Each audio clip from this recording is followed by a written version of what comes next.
Hello दोस्तों, नमस्ते, प्रणाम, राधे राधे। मैं गुड़िया चौधरी अपने यूट्यूब चैनल पर सभी दर्शकों का स्वागत करती हूँ। आज मैं देवी मैया का बहुत ही भक्ति गीत सुनाने चल रही हूँ। यह हमारे देवी मैया का पचरा गीत है। आप लोग को पसंद आए तो लाइक शेयर सब्सक्राइब जरूर कीजिए और कमेंट बॉक्स में जरूर लिखिए कि हमारा देवी मैया का पचरा गीत आप लोग को कैसे लगा। धन्यवाद। एक बार बोलिए माता रानी की जय।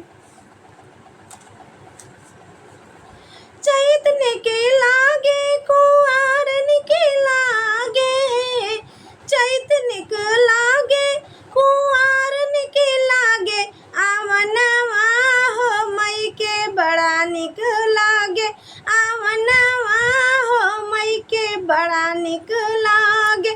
चैतन्य के लागे कुआरन के लागे, चैतन्य के लागे कुआरन के लागे, आवनवा हो मई के बड़ा निक लागे, आवनवा हो मई के बड़ा निक लागे।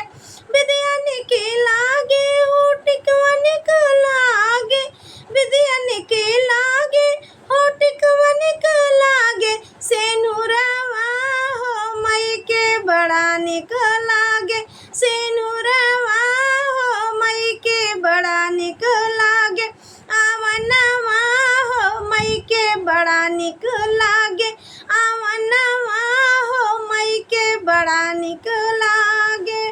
झुमका निक लागे नातिया निक लागे, झुमका निक लागे नातिया निक लागे, गजरवा हो मई के बड़ा निक लागे, गजरवा हो मई के बड़ा निक लागे, सेन आवनवा हो मई के बड़ा निक लागे, आवनवा हो मई के बड़ा निक लागे।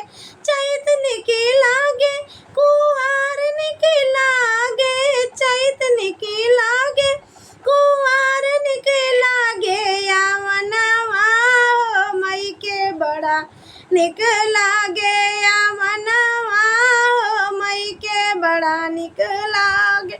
साड़ी निक लागे होलेगा निक लागे, साड़ी निक लागे होलेगा निक लागे, चुनरिया हो मई के बड़ा निक लागे, चुनरिया हो मई के बड़ा निक लागे, आवनवा हो मई के बड़ा निक लागे, आवनवा हो मई के बड़ा निक लागे।